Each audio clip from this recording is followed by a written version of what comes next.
April 29, 1945. Western Netherlands. The sky was gray. Low clouds. Doors burned for fuel. Bicycle frames lay rusting against brick walls stripped of wood. Then the sound began, a distant hum. Familiar, mechanical, growing heavier with every second. People froze. For years, that sound had meant destruction. Over German cities, over rail yards and factories. It had meant death falling from the sky. Mothers pulled children close. Some did not run anymore. Too low. No bombs fell. Instead, dark shapes tumbled from the bomb bays. Not metal cylinders, not explosives. Burlap sacks, crates, parachutes blossoming open against the wind, food. Flour, dried milk, tins of meat. And chocolate. For the first time in months. Civilians under Axis occupation looked up at Allied bombers and began to weep, not in terror but in disbelief. By the autumn of 1944, the war in Western Europe had entered a violent transition. On June 6, 1944, Allied forces had landed in Normandy. By late summer, they had broken out of the beachhead and were racing across France. Paris was liberated in August. German formations were retreating toward their own borders, battered but not yet broken. The Netherlands sat directly in the path of this advance. In September 1944, the Allies launched Operation Market Garden, an ambitious airborne and ground offensive designed to seize key bridges across the Rhine and open a direct route into Germany. Paratroopers from Britain, the United States, and Poland dropped into Dutch territory. Columns of armored vehicles pushed north from Belgium. Underground resistance networks emerged from secrecy. Railway workers, encouraged by the Dutch government in exile in London, declared a nationwide strike in early September to cripple German logistics and support the advancing Allies. But Market Garden failed to secure the final bridge at Arnhem. German forces regrouped with speed and ferocity. The northern provinces of the Netherlands remained under occupation. The front line stabilized roughly along the great rivers. The southern half of the country was liberated. The western cities, Amsterdam, Rotterdam, The Hague, were not. And it was in those western provinces that nearly 4.5 million civilians remained trapped. The German response to the railway strike was immediate and punitive. Reichskommissar Arthur Seyss is in court. The Nazi administrator of the occupied Netherlands imposed an embargo on all food transports to the western urban areas. Barges carrying grain were halted, rail shipments were blocked. Road traffic was restricted or confiscated. At first, the embargo appeared temporary, a measure to restore order. Then winter came. The winter of 1944-1945 was one of the coldest in decades. Canals froze solid. Fuel supplies had already collapsed. Coal deliveries were minimal. Electricity failed in many districts. Gas lines ran dry. Wood was stripped from parks, fences, even abandoned houses. But it was food that vanished fastest. The Western Netherlands depended heavily on imported supplies from rural provinces and overseas sources before the war. Under occupation and embargo, that system disintegrated. With transport networks shattered and farmland in contested zones, cities began to starve. Daily rations fell sharply. By late November 1944, official adult rations in some cities dropped below 1,000 calories per day. By February 1945, they fell to as low as 500 calories in certain areas, less than half the minimum needed for survival in freezing temperatures. Bread became gray and coarse, stretched with substitutes. Sugar disappeared, butter was gone, meat was rare.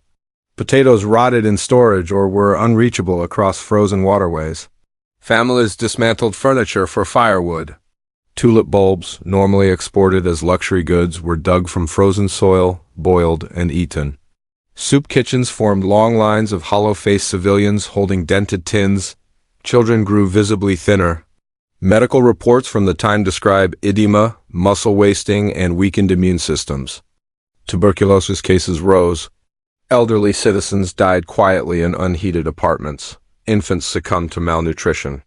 The term hunger winter would later define this period, but in early 1945, it was simply daily reality. Meanwhile, Allied forces were still fighting.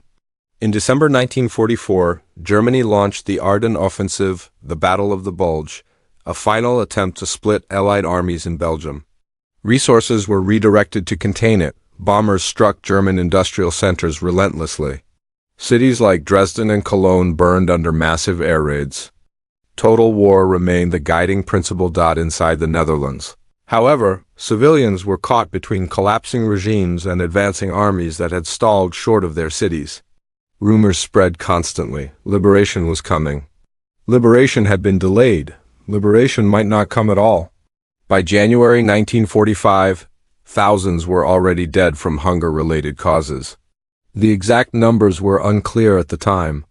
What was clear was visible in the streets: carts pulled by skeletal men, mothers trading jewelry for bread, children searching railway embankments for scraps, fallen from halted freight cars. And yet the war machine continued above them. Bombers flew daily overhead toward German targets deeper east.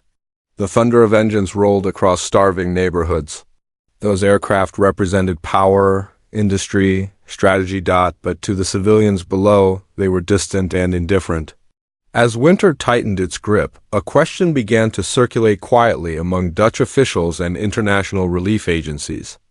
Could the same aircraft that carried bombs also carry food?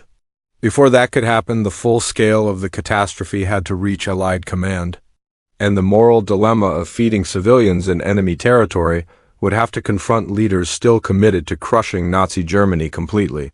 It had become a humanitarian. Dutch doctors kept careful records. In Amsterdam, hospital admissions linked directly to malnutrition surged through January and February. Edema, swelling caused by severe protein deficiency, became common among children. Adults fainted in the streets. Mortality rates rose sharply among the elderly. By the end of the winter, historians would estimate that more than 20,000 civilians died as a direct result of starvation and related illness during what became known as the Dutch Hunger Winter. Food rations fell below subsistence levels. Official distributions, when available at all, offered little more than watery soup and small portions of bread stretched with beet pulp or cellulose. Livestock had already been confiscated or slaughtered earlier in the occupation. Black markets flourished briefly, then collapsed as supplies vanished. Urban residents began walking long distances into rural areas in desperate hunger treks, trading valuables for potatoes or grain. Some walked 20 or 30 miles through freezing weather, pushing prams or carts, returning with only a few kilograms of food, if they returned at all. Fuel shortages compounded the suffering. With coal deliveries interrupted and electricity unreliable, families dismantled floorboards, doors, and furniture to burn for heat. Public parks were stripped of trees. Entire streets lost their wooden fixtures. The cold penetrated unheated apartments where blankets were thin and calories insufficient. Meanwhile, military realities were shifting rapidly. In February 1945, Allied forces crossed into western Germany. In March, they seized intact bridges over the Rhine, including the Ludendorff Bridge at Remagen. The German front was collapsing in multiple sectors. The Red Army was advancing from the east toward Berlin. Air superiority belonged decisively to the Allies, and yet the western Netherlands remained isolated behind German defensive lines. International concern intensified. The Dutch government in exile in London pressed Allied authorities for relief action. The International Committee of the Red Cross attempted negotiations to allow neutral food convoys. Limited barge shipments were permitted in early 1945, but ice-clogged waterways and damaged infrastructure severely restricted delivery volumes. The Allied High Command faced a dilemma. Strategically, Germany was not yet defeated. German anti-aircraft batteries still defended occupied territory. Luftwaffe units, though weakened, were not entirely absent. Any large-scale relief effort would require aircraft to fly low and slow over enemy-controlled airspace without defensive bombing payloads. There was also the political risk. Feeding civilians under German occupation could be interpreted as indirectly sustaining enemy control. Yet failing to act would condemn tens of thousands more to death at a moment when Allied forces stood within reach of final victory. Negotiations began quietly in April 1945, through intermediaries. including representatives of the Swedish Red Cross and Dutch officials. Discussions opened between Allied commanders and German authorities in the Netherlands. The German Reichskommissar Arthur Seyss-Inquart was fully aware that defeat was imminent. Communications with Berlin were increasingly fragmented. Local German commanders faced the prospect of post-war accountability. On April 28, 1945, an agreement was reached. German forces would permit Allied aircraft to fly designated corridors at low altitude over Western Dutch cities without being fired upon. In return, the flights would carry only food, no weapons, no bombs. It was an extraordinary arrangement in the context of total war. The Royal Air Force prepared first. Crews accustomed to loading high explosive and incendiary bombs began instead to load sacks of flour, dried vegetables, powdered milk, margarine, sugar, and tins of meat into the bomb bays of Lancaster heavy bombers. The food was packed in sturdy containers designed to survive impact from low altitude. Precision was critical. Aircraft would fly at approximately 400 to 500 feet, dangerously low for heavy bombers, to ensure supplies could be dropped accurately without parachutes in many cases. Navigation had to avoid known anti-aircraft concentrations and damaged urban infrastructure. Across the Atlantic, the United States Army Air Forces prepared their own parallel mission. Time was short. Reports indicated that urban food reserves in some districts would be completely exhausted within days. Medical authorities warned that mortality would accelerate sharply if relief did not arrive before early May. The date was set for April 29, 1945. For the first time in the war, long-range heavy bombers that had reduced German industrial cities to rubble would cross into occupied territory carrying nourishment instead of explosives. Below them waited civilians who had learned to fear the sound of engines overhead. And as those aircraft assembled on English airfields at dawn, the boundary between warfare and mercy began to blur. By April 1945, the Western Netherlands was not a battlefield in the conventional sense. There were no major offensives sweeping through its streets, no daily artillery duels. What existed instead was attrition of the body. Civilians lived in suspended exhaustion. Eyewitness diaries from Amsterdam and Rotterdam described streets quieter than at any other point during the occupation. Not because of peace, but because people lacked the strength to move. Bicycles had no tires. Trams had stopped. Many residents remained indoors to conserve energy. Children were the most visibly affected. School attendance declined as hunger made concentration impossible. Teachers recorded students fainting during lessons. Doctors observed stunted growth and long-term developmental damage in those who survived. Tulip bulbs became a staple food not out of novelty, but necessity. Cooked improperly, they caused illness. Cooked correctly, they provided minimal calories. Bread lines stretched for blocks when shipments arrived. Sometimes the supply ran out before the line ended. The psychological toll was severe. For years, Allied bombers had flown overhead en route to German targets. Each passing formation triggered instinctive fear. Even if bombs did not fall locally, the sound alone carried memory. Rotterdam had been devastated in May 1940 by German bombing. Air power symbolized annihilation. When word spread in late April that Allied aircraft might drop food, disbelief dominated initial reactions.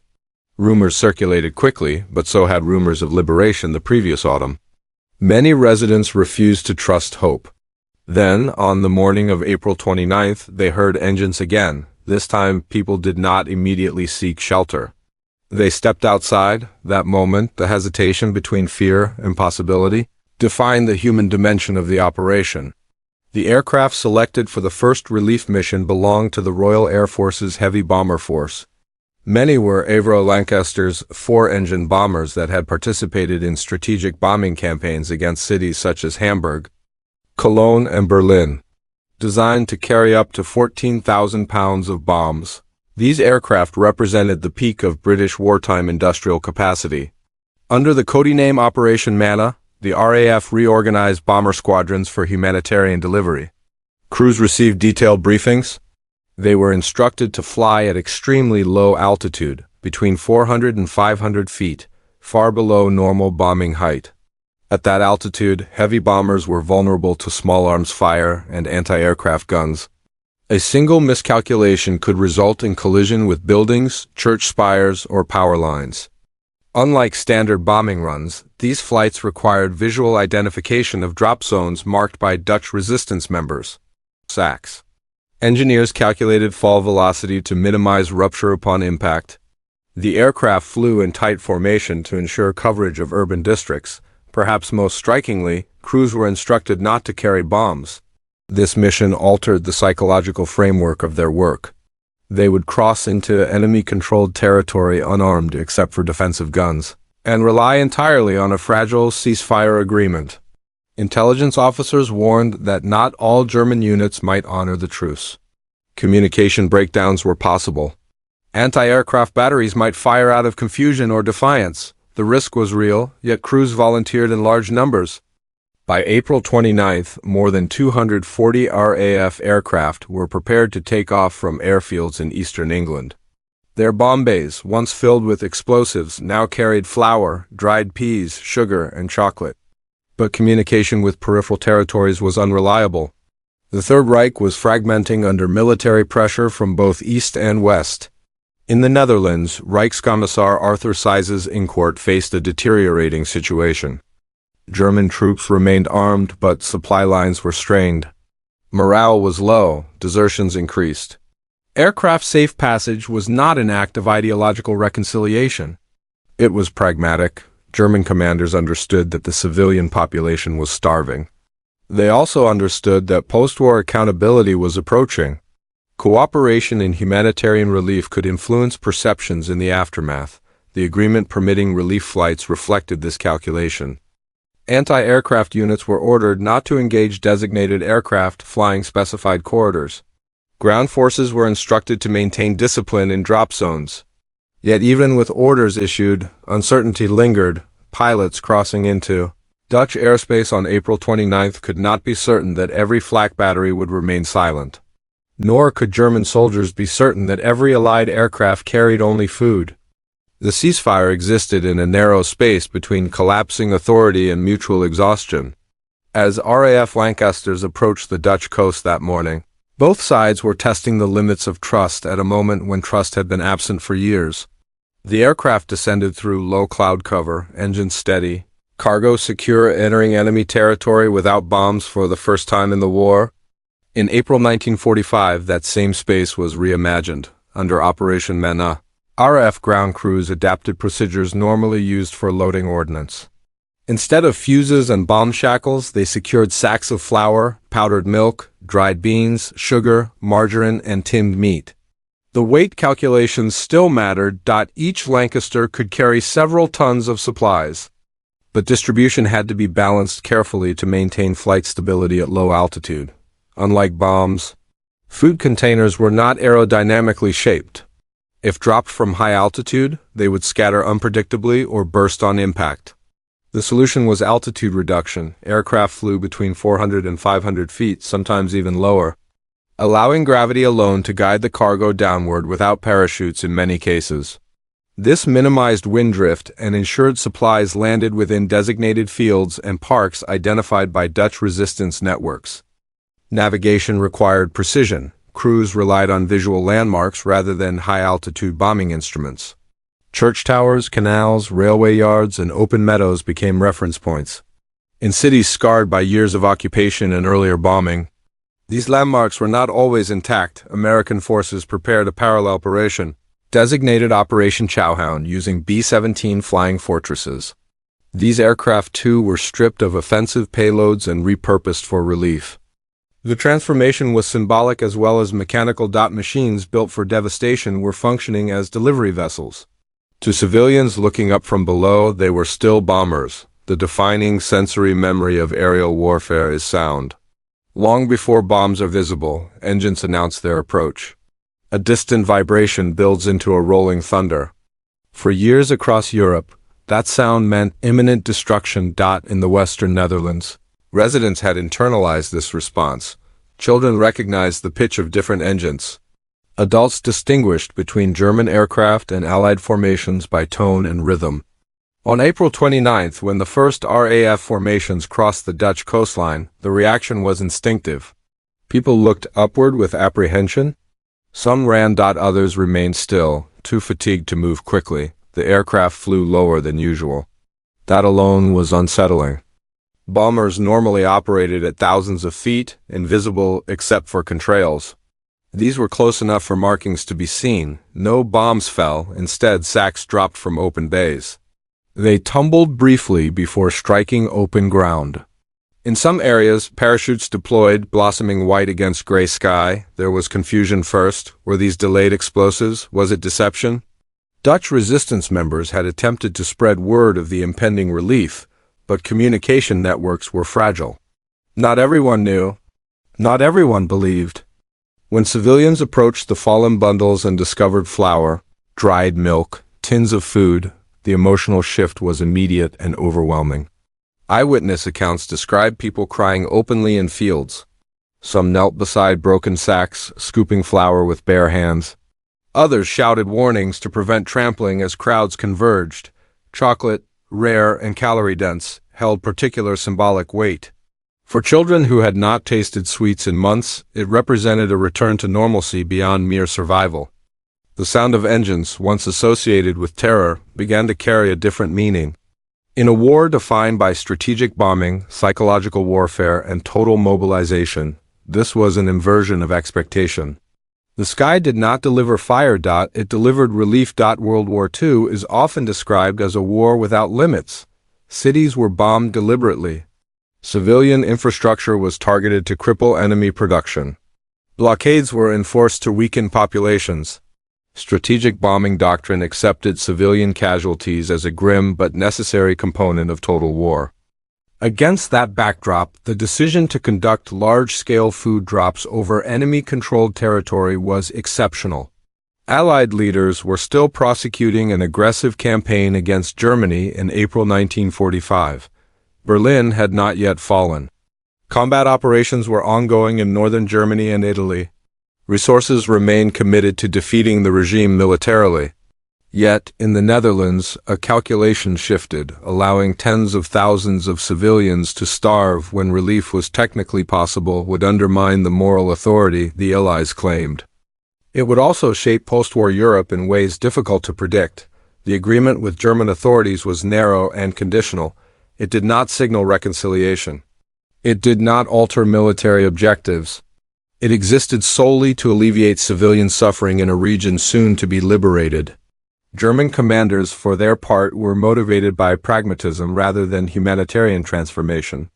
Cooperation reduced potential post-war repercussions and stabilized a restive population. Still, the effect was tangible. Aircraft from nations locked in existential conflict crossed front lines without exchanging fire. Supplies descended into fields guarded by soldiers who did not shoot. The war had not ended. But in that corridor of airspace, restraint temporarily replaced annihilation. By April 30, 1945, additional waves of aircraft prepared to follow the first. The success of the initial mission would determine whether relief continued and whether the fragile trust established in the sky would hold. Below, civilians gathered in open spaces, waiting once more for the sound of engines. Dawn, April 29, 1945, airfields across eastern England. Stirred before sunrise, ground crews moved quietly between rows of Avro Lancasters. Frost clung to the grass. Fuel lines checked. Weather briefings delivered. Inside the bomb bays, there were no high-explosive casings. No incendiaries, instead, flour in heavy sacks, tins of meat, sugar, dried vegetables, powdered milk, chocolate. The mission was officially underway under the codename Operation Manna. Shortly after takeoff, the formation assembled over the North Sea. Nearly 242 heavy bombers participated in the first wave. Their route was precise, agreed upon in advance with German authorities. As the English coastline disappeared behind them, crews were aware of the risk. German anti-aircraft guns still existed. Communication errors were possible. A single flak battery disregarding orders could turn the sky lethal. Radio silence was largely maintained. Approaching the Dutch coast, pilots descended through low cloud cover. The land below appeared muted, canals, windmills, fields drained of color by winter and war. Defensive gunners scanned the horizon, tense, expecting tracer fire that did not come. The sky remained quiet. No flak bursts. No rising smoke, no German fighters climbing to intercept. Instead, as the Lancasters moved inland toward designated drop zones near The Hague, Rotterdam, and other western cities, something else became visible. Crowds, fields, and open spaces were filled with civilians. Word had spread, at least in part. Dutch resistance members had marked drop areas with signals visible from the air. Sheets laid out in patterns. Large painted signs indicating safe landing zones for cargo. Pilots later reported seeing thousands of figures gathered below. Some waved. Some simply stood, staring upward. The aircraft descended to low altitude, so low that individual faces could be distinguished in certain locations. Church towers passed close by wing level. Chimneys loomed unexpectedly. At the appointed coordinates, bomb bay doors opened. Crew members watched as loads fell cleanly, striking fields in controlled patterns. In some areas, parachutes deployed. In others, the low height allowed direct impact without catastrophic rupture. From above, the first sacks appeared small and insignificant. From below, they were lifelines. In The Hague, food landed in open meadows and racetracks. In Rotterdam, designated parks and cleared industrial spaces received cargo. Civilians surged forward only after aircraft passed, careful not to approach too soon. Pilots described the scene as surreal. They were accustomed to observing smoke columns, fires, and defensive explosions beneath them. Now they saw people running not away from impact points, but toward them. In several instances, German soldiers were visible near drop zones. They did not fire. Orders had been issued, and in those critical hours they were obeyed. One Lancaster crew reported flying so low over a drop zone that they could see individuals waving cloths and hats. The proximity was extraordinary for heavy bombers designed for high-altitude operations. The first wave delivered thousands of tons of food within hours. As aircraft turned back toward England, many crews remained uncertain whether subsequent missions would be authorized. The ceasefire arrangement was fragile. Any violation could collapse it instantly. But radio reports confirmed success. No aircraft were lost to enemy fire during the initial drops. Supplies reached the ground largely intact. By late afternoon, additional waves prepared for departure. The psychological turning point had occurred. For nearly 5 years, Axis-occupied populations had associated the drone of Allied bombers with destruction somewhere, if not locally, then nearby. On April 29, 1945, that association fractured.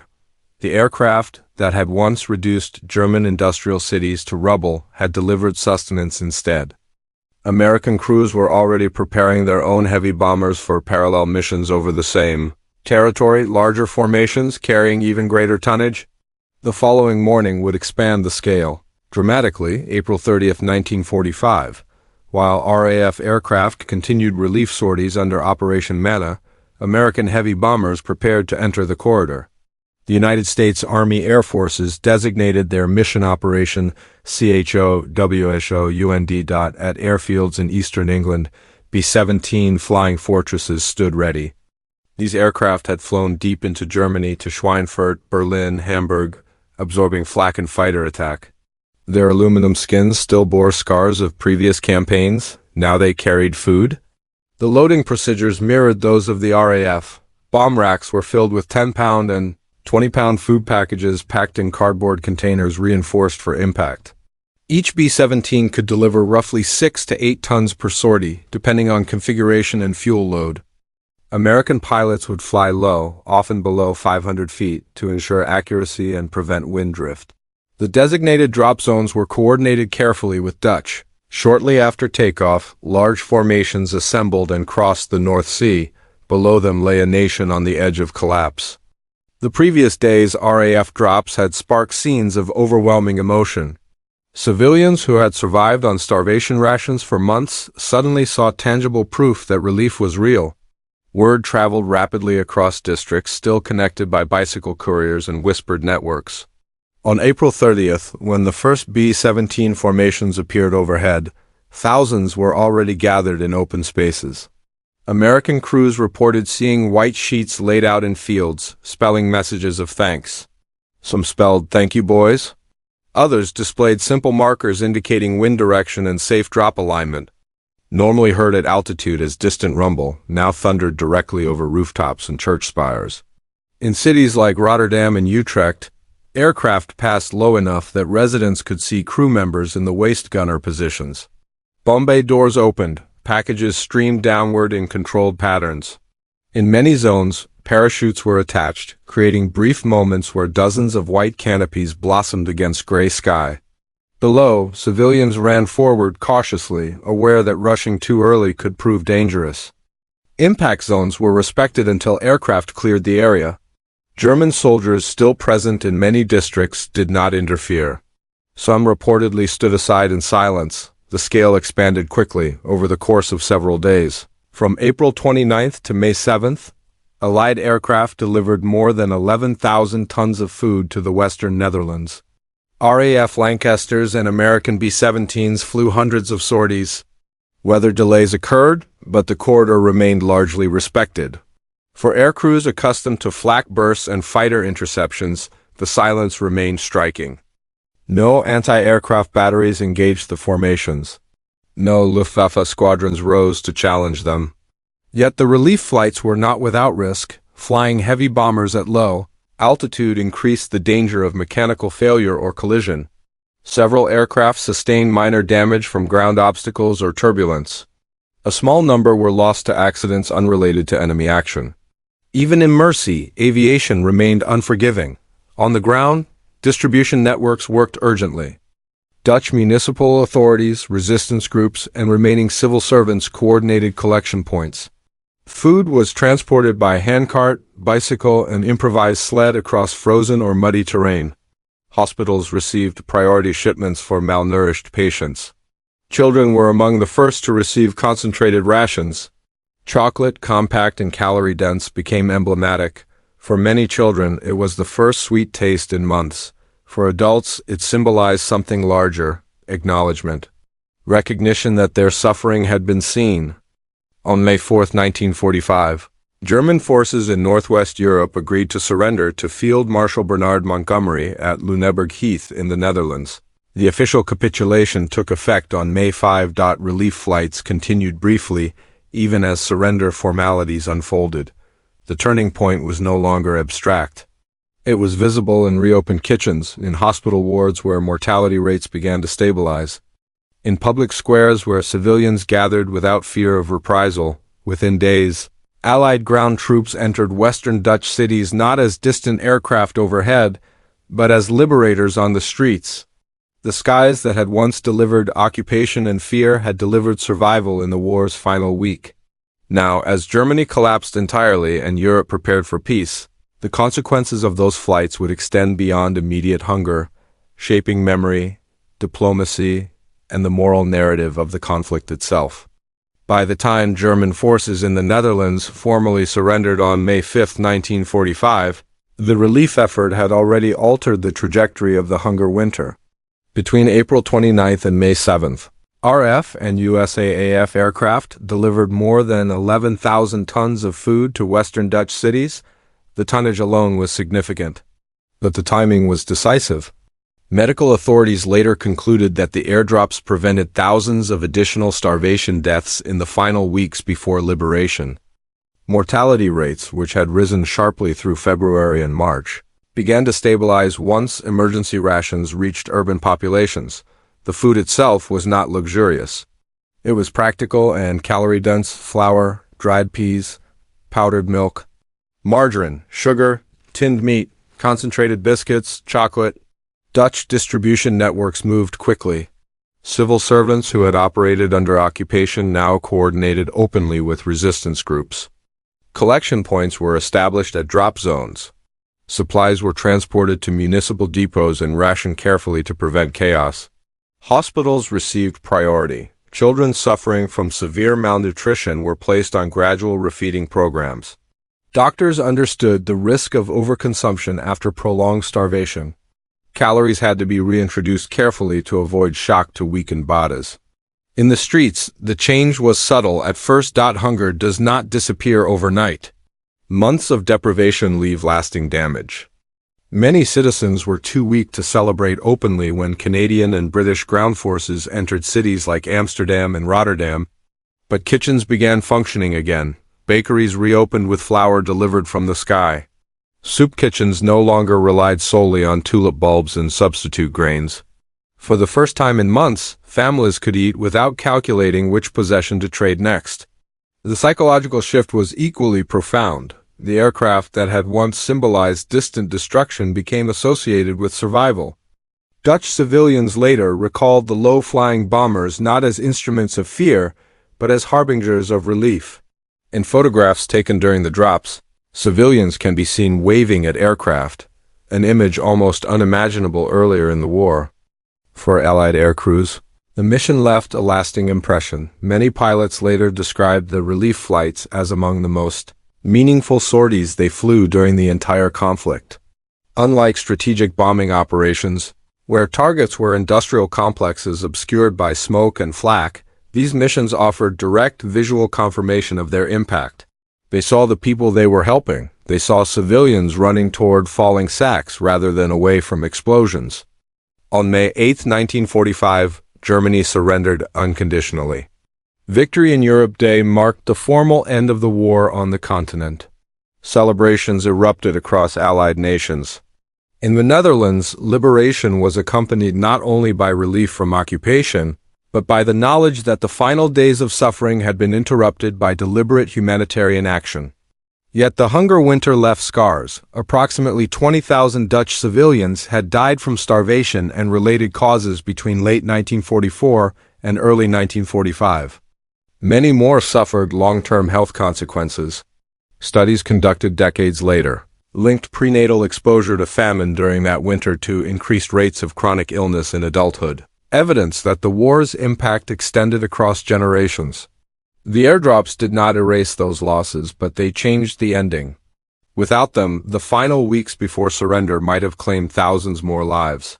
As Allied troops secured the country and German authority dissolved, attention turned to reconstruction.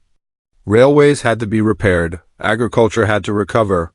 Infrastructure damaged by years of occupation required rebuilding. Yet even amid rubble and ration books, one memory remained vivid. The day bombers flew low and did not fire. The war had demonstrated the destructive capacity of industrialized nations on an unprecedented scale. In the Netherlands, in its closing chapter, it had also demonstrated restraint. And that duality, devastation followed by deliberate mercy, would shape how the operation was remembered in the decades to come. In the decades that followed 1945, the relief flights over the Netherlands became more than a footnote to military history. They became part of national memory. Each spring, commemorations mark the final days of occupation and the arrival of liberation. Among the stories retold is the image of heavy bombers flying low over Dutch cities, releasing food instead of explosives. Veterans of Operation Manna and Operation Chowhound were invited back to the Netherlands for anniversary ceremonies. Some returned decades later, greeted not as distant airmen but as participants in a rescue remembered across generations. Dutch children learned the phrase "manna from heaven," echoing the biblical reference that inspired the British codename. The symbolism endured because it matched lived experience. For civilians who had endured months of systematic deprivation, the food had appeared almost impossibly, descending from gray skies during the war's final hours. Historians have examined the operation from multiple perspectives. Strategically, the relief effort occurred when Germany's defeat was already inevitable. Allied ground forces were advancing steadily. The German military was fragmenting. In that sense, the operation did not alter the outcome of the war, but it altered the final moral chapter. World War II's European theater was marked by strategic bombing campaigns that caused extensive civilian casualties in Germany and elsewhere. Debates over the ethics and effectiveness of those campaigns continue among scholars. Against that backdrop, the decision to divert heavy bombers for humanitarian purposes stands out sharply. It demonstrated that even within the logic of total war, choices remained. The negotiations with German authorities were pragmatic rather than idealistic. Reichskommissar Arthur Seyss-Inquart's cooperation did not absolve him of responsibility for occupation policies. He was later tried and executed for war crimes. Yet, in April 1945, his approval of the ceasefire corridor allowed relief to proceed without bloodshed in the air. The operation also reflected Allied confidence. Air superiority was so complete that heavy bombers could fly low over enemy-held territory without significant fear of interception. The absence of German resistance during the drop symbolized the regime's exhaustion. In the Netherlands, long-term research into the hunger winter revealed deeper consequences. Epidemiological studies conducted in the late 20th century identified increased risks of diabetes, cardiovascular disease, and other chronic conditions among individuals exposed to famine in utero during 1944–45. The starvation had etched itself into biology.